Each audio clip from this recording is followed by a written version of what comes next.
You're good. Welcome everyone back to episode 11 of Kids Deserve It. Wow, 11 shows already, Todd. Can't believe it. We hope you've been enjoying our week, right? Hope you've been enjoying our weekly chats with educators and game changers from around the country. We hope you've received our bracelet. We have sent out almost 1,000 of these bad boys. Oh my gosh, I sent like 50 out today. It's awesome. I'm telling you, sitting there for a couple of hours yesterday, labeling envelopes. I was like, oh, my hand. I know. It was fun. It was fun. This week, we've got another great guest, our first superintendent, a future-ready superintendent at that. First, we'd like to introduce ourselves. I'm Adam Welcome, principal of, I got my shirt on tonight, my sweatshirt, Monterey Elementary in Danville, California. My name's Todd Nesloni. I'm principal lead learner at Webb Elementary in Navasota, Texas. And I'm Rick Rubino. I'm the guest tonight, and I'm the superintendent of Gridley Unified School District. We want to remind viewers to participate in the chat off to the side and also share all of your learning and the great quotes and things that you hear on Twitter using the hashtag KidsDeserveIt or on Facebook.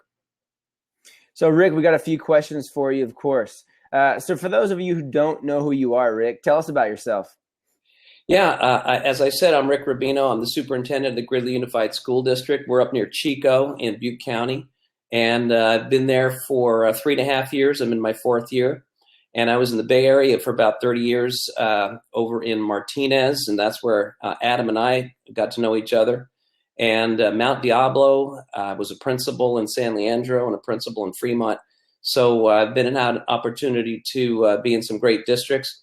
And when I was looking for a superintendency, kind of did a big circle around the Bay Area and started putting my hat in the ring. And first one out of the gate was a place called Gridley, and I wasn't all that familiar with it. I was very familiar with Chico. But yeah, I became the superintendent up there in 2012, and it's really been a great ride. We've really done a lot, and I'd love to tell you about that tonight. Well, Definitely. Talk to us about being a superintendent. What makes you pumped to be at work each day?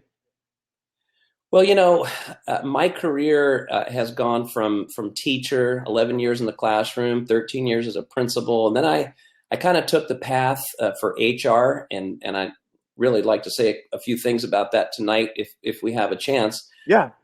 How important it is to, get the right people on the bus, so to speak. Jim Collins' book, Good to Great. And that's so important. It's so important to have strong instructional leaders at each school. The principal really needs to be an instructional leader, and then all of the teachers in the classroom need to be really strong in terms of, being able to deliver instruction. And so, what is being a superintendent, what is really exciting to me is, having a greater amount of influence and being able to lead and have a pretty strong degree of influence and working closely with the board and bringing ideas to the board and getting the board on board with the goals and the things that we need to do for our students and so forth. So you just, until you're a superintendent, you really don't have that full range of influence, and and then going to the classrooms. I'm one of those superintendents who's out in the classrooms as much as I can be. We wear a lot of hats, especially in a small district. But I was telling Adam on Voxer that on Thursday, one of my board members just called me and said, "Hey, I'm off from work today. Can we go and walk some classrooms?" So we started hitting classrooms, and it was just crazy what the teachers were doing. They're coding and using QR codes and putting selfies up on Padlet and Telestory and just doing all kinds of great stuff with kids. And so it's really exciting to get in there with the kids. And I think it's really important that all of us superintendents do that. I just love that you're on Voxer, Rick. Oh my gosh. I don't know.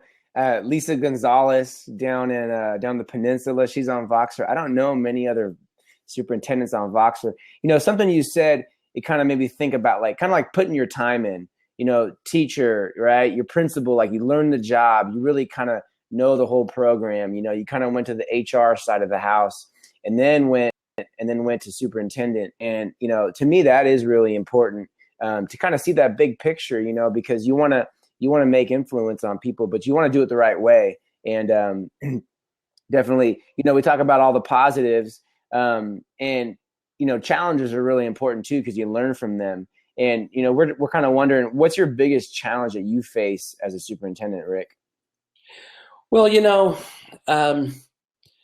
we're doing great in Gridley. We're really happy with the progress that we've made in these 3.5 years. But you know, there's still a lot of work to be done, and you know, we still do have folks, and really, I try to be non-judgmental about it. But you know, we were raised in a system that was an education system that was geared towards preparing students for an industrialized America. You know, and that's why we do a lot of the things that we do with the, you know, the desks in rows, and we're teaching discipline, and we're teaching spelling and content and all this kind of stuff. And that's really a 20th century, you know, when the child labor laws were put in place, you know, the industrialists wanted to have good factory workers coming out of the schools. And that's not the world that our kids are going to go into when they graduate from high school and college. And so really trying to shift the thinking from that 20th century kind of teaching and classroom to the 21st century, it's still a challenge. And we do have folks that, you know, they were raised that way, and that's the way that they were taught, and they've taught that way for so many years. And so little by little, you have to, through collaboration and getting things going at school. And you know, I have to say, our Black Label that we did with Q, the Q Rockstar Black Label, one of the beautiful things about that was that every teacher in the district was immersed in technology and interesting and engaging strategies all day. And it wasn't like, oh, just a certain number of people get to go to a Q conference or a Q Rockstar camp. Everybody participated in, and we made these T-shirts, and shout out to Carrie Wilson and Whitney Hardcastle, the partner at the time, that designed those T-shirts.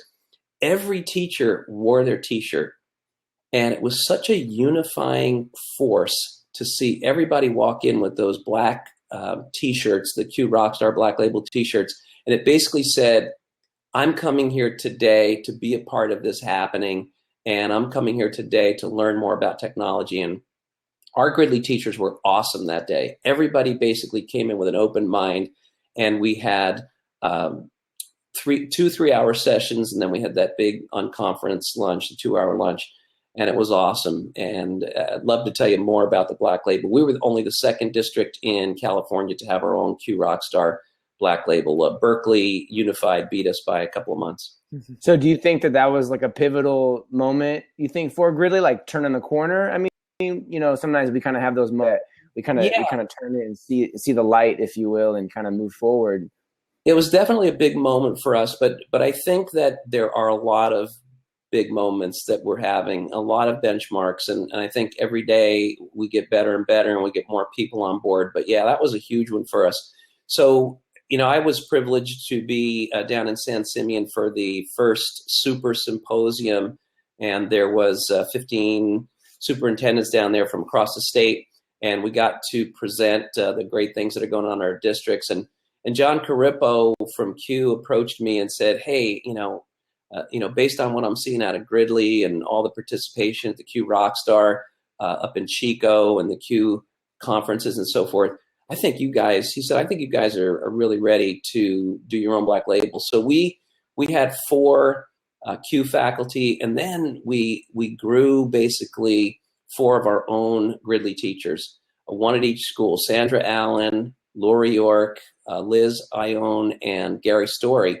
They stepped up to the plate, and they put together and presented these 3-hour workshops, which, you know, if anybody has done a presentation, done a workshop, 3 hours that's a lot of strategies. It's a lot of planning and preparation. So those guys did such an awesome job. And I think they were really nervous about it in the beginning, but we hooked them up with one of the Q faculty, and we had some great Q faculty: Brian Briggs, Kate Tolnai, John Ike, and Darren Massa were our 4 people that came from Q, and they hooked up sort of one-on-one with each of our Q rock stars, our own Gridley grown Q rock stars, and Voxered with them and communicated with them to help them with their presentations. We did some Google Hangouts, video Hangouts, and just shared ideas and everything. It was great. And we put the thing together really in a couple of months. There's a documentary that's going to be coming out. I'm going to try to finish up in the next couple of weeks. Nice. Documentary, which is really every aspect of building it and preparing for it. And then a lot of video, a lot of documentary footage from the day, and then some post conference interviews. And we really didn't do a storyboard for it, and we didn't really send the guys out there with the cameras with some very specific footage to go and get. So that's why it's taken us a little bit of time to put it together, because we're just going through hours and hours of footage and picking the right nuggets and putting it together into a meaningful documentary that people can look at and say, hey, we can do this too in our district. Nice. So Rick, what if you had one wish for education, what would your one wish be? Well, I think if the light could go on for everybody that's in education, in reference to what I was talking about earlier, that we are really teaching kids for a different world.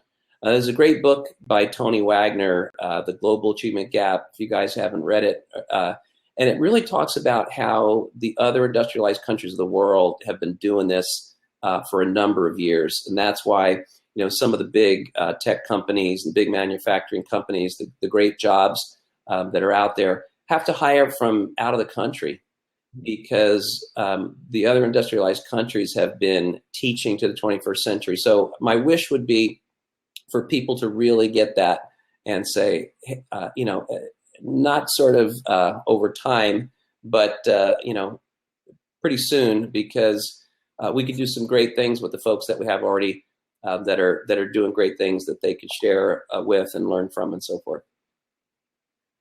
Rick, who is someone that inspires or challenges you to be better? You've talked about Corippo. We all know John. He's the man. Who else? Yeah, so some of my tech heroes, including John, Tracy Bondi, Joe Wood, Joe Sanfilippo, Adam Welcome. Oh, thanks. Yeah, Adam. We brought. I've had this conversation with Adam before, but we brought a van load of teachers down when Adam was over at John Sweat Elementary, and talk about pivotal moments. That was a real pivotal moment for us, because the teachers from our schools got to see what it looked like, and they got to see, what it looked like when kids were sort of using devices to create projects, and kind of non-traditional classrooms, a lot of creativity going on. And Adam welcomed us with open arms and took us around the school and in and out of classrooms and so forth. And my teachers came back from that really jazzed. They're like, we can do this. And then coupled with, some of the things that they picked up at Q conferences and the Rockstar camps and so forth, they are rolling. And, we're actually doing a presentation down at the STEM and EdTech symposium in Mount Diablo over at Valley View Middle School. We know the keynoters.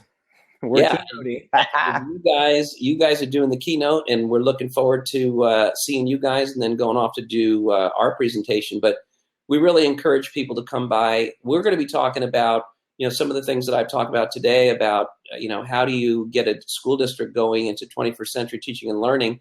But more specifically, we're going to focus on one of our schools, Wilson Elementary.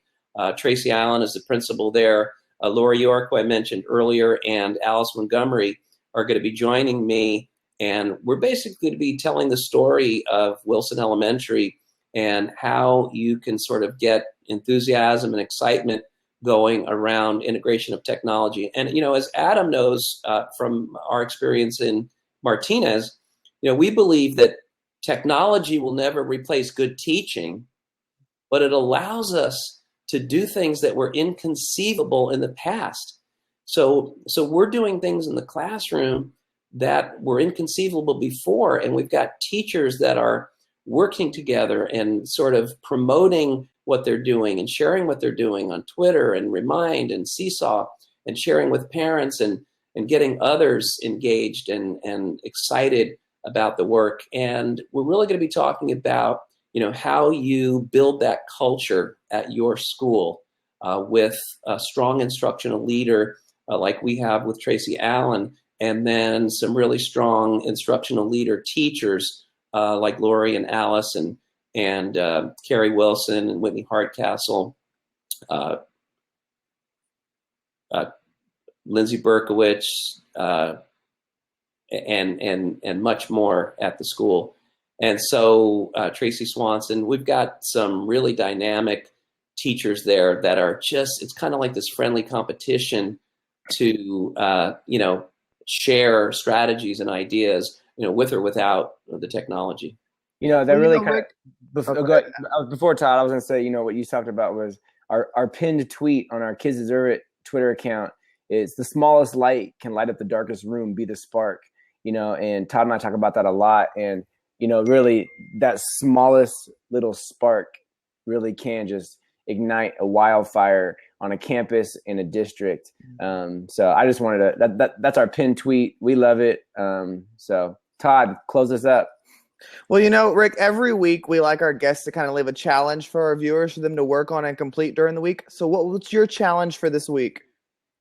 Well, I would say, for all the teachers, administrators, and superintendents, I think Pam Hernandez is tuned in today, and Pam was one of the other superintendents that was down there in San Simeon. I'd say to all those folks, do something that you've never done before for kids, because kids really need to have excitement and enthusiasm. They need to come to school excited and jazzed to learn. And so stretch yourself out of your comfort zone and do something that's really crazy and really exciting. Step out of your norm and do something wonderful for kids. And, before we go, I wanted to say something to you guys about Kids Deserve It. That is such a great expression. And it has really caught fire. I know it's caught fire in our district. And so I really thank you guys for really getting that going and putting that out there, because kids do deserve everything that we can give them, and not just the mundane, but the extraordinary. Well, thank you, Rick. You bet. Thank you, Rick. I just mailed Tracy 50 bracelets, so they should show up this week so she can pass them out up in Gridley. Hey, thank you everyone for watching the show. Remember to tweet us using @KidsDeserveIt or the Kids Deserve It hashtag. Tune in next Sunday, 5:30 p.m. Pacific Standard Time for another great show. Rick, thanks again for being on our show. Hey, thanks for having me. Hashtag GridleyEd, hashtag GUSD Proud, and hashtag Gridley Girls Rock. So thanks a lot for tuning in, everybody. And Todd and Adam, thanks a lot for having me. Appreciate it. Hey, you bet. Thanks, Rick.